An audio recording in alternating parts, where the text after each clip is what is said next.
श्री शिवाय नमस्तुभ्यम। हर हर महादेव। अधिक मास का पंचमी तिथि को इस छोटी छोटी उपाय में से किसी एक उपाय को भी कर लेते हैं तो बहुत अच्छी बात है। आपको जो उपयोगी लगे उस उपाय को ज़रूर करें। पहला उपाय का योग बन रहा है तो आप कर्जा मुक्ति का विशेष उपाय कर सकते हैं जो गुरुजी ने कथा में बताया है। आपको एक लौंग ले लेना है।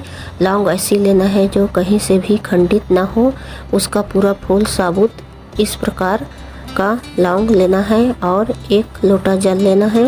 एक लोटा जल के अंदर वो लौंग को आप डाल लेना है और वट के पेड़ के नीचे सुबह के समय आपको जाना है। जो एक लोटा जल आपने लिया है जिसमें आपने एक लौंग डाला है वो जल वट के वृक्ष में डालना है। वटकेश्वर महादेव के स्मरण करते हुए वट के पेड़ के नीचे चढ़ा देना है। इसके बाद शाम के समय उसी वट के पेड़ के नीचे घी का दिया लगाना है। वटकेश्वर महादेव का स्मरण करते हुए साथ ही एक लौंग का भोग के रूप में लगा देना है, वहीं पर चढ़ा देना है। जब भी वट के पेड़ के नीचे जाओ तो वटकेश्वर महादेव का स्मरण करो। साथ ही अगर आपका जितना भी कर्जा हुआ है कर्जा का ध्यान जरूर करो। साथ ही अपने किसी को पैसा दिया है और लौटा नहीं रहा है तो भी ये उपाय कर सकते हैं। और दूसरा उपाय, घर में पैसों की तंगी दूर करने के लिए विशेष उपाय, घर में धन संपत्ति की वृद्धि करने के लिए ये उपाय किया जाता है। आपको क्या करना है, आपको लेना है एक लोटा जल और उसमें आपको एक कमल का फूल डालना है। अगर आपको कमल का फूल नहीं मिल पाता है तो उसकी जगह पे आप कमलगट्टा डाल दीजिए। ये कमल फूल का ही बीज है। कमलगट्टा को आप एक लोटा जल के अंदर डाल लेना है और जल शिव जी के शिवलिंग पर अर्पित कर देना है। जल को चढ़ा देना है और जल चढ़ाने का नियम भी है। तो सबसे पहले आपको गणेश जी के स्थान पर अर्पित करना है, फिर कार्तिक भगवान के स्थान पर अर्पित करना है, फिर बीच में मोटी स्थान है अशोक सुंदरी जी का, वहाँ अर्पित करना है। फिर गोल कटी भाग माता पार्वती जी का हस्त कमल है वहाँ अर्पित करना है। और शिव जी के शिवलिंग के ऊपर जलहरी लगी रहती है वहाँ थोड़ा जल डालना है। फिर लोटा में जो जल बचा है वो शिवलिंग के ऊपर अर्पित कर देना है और थोड़ा सा जल आपको लोटा में झेल लेना है और आप अपने घर में उस जल का सिंचन कर दीजिए, छींटा कर दीजिए। आपके घर में अपार लक्ष्मी आएगी निश्चित है। तीसरा उपाय गुरुजी ने बताए थे, दो जगह जल चढ़ाने के लिए शुरू कर दो। आपकी मनोकामना 3 महीने में अवश्य ही पूरी होगी।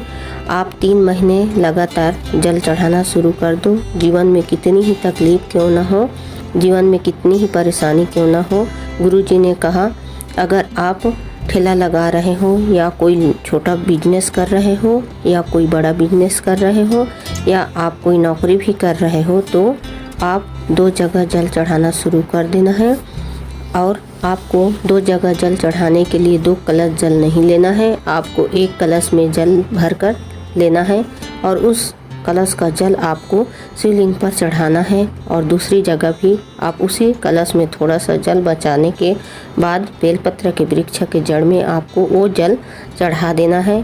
अर्थात आपको शिवलिंग और बेलपत्र के पेड़ में जल चढ़ाना शुरू कर देना है, पर एक ही लोटा का जल दोनों जगह चढ़ाना है। और इस बात का भी ध्यान रखना है, बेल वृक्ष जिसमें जल चढ़ा रहे हो इतना बड़ा होना चाहिए कि छाँव आप पर आ रही हो। ऐसे पेड़ पर आपको जल चढ़ाना है। ये जल आपको रोज 3 माह तक चढ़ाना है।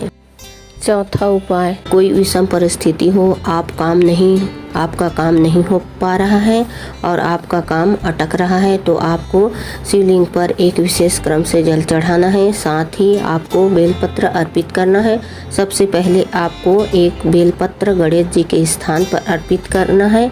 जो बेलपत्र की डंडी है वो आपको जलाधारी की ओर ही रखना है और पत्र बेलपत्र उल्टी अर्पित करना है और उसके ऊपर थोड़ा सा जल चढ़ाना है। सेम उसी तरह कार्तिकेय भगवान के ऊपर आपको सबसे पहले बेलपत्र उल्टा रखना है, बेलपत्र अर्पित करना है और थोड़ा सा जल चढ़ाना है।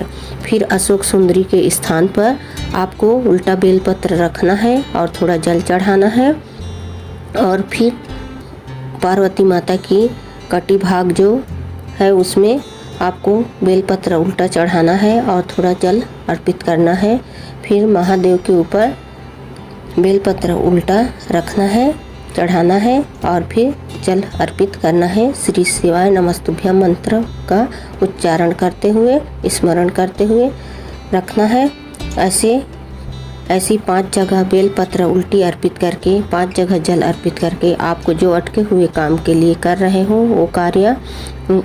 वो कामना आपकी, चाहे आप कोई भी कामना को लेकर कर रहे हैं, कोई मनोकामना है उसके लिए भी ये उपाय कर सकते हैं, वो 2 महीने में पूरी हो जाएगी, निश्चित है। ये उपाय आपको उत्तर दिशा की तरफ मुख करके करना है, जलाधारी से ठीक विपरीत दिशा में बैठकर करना है।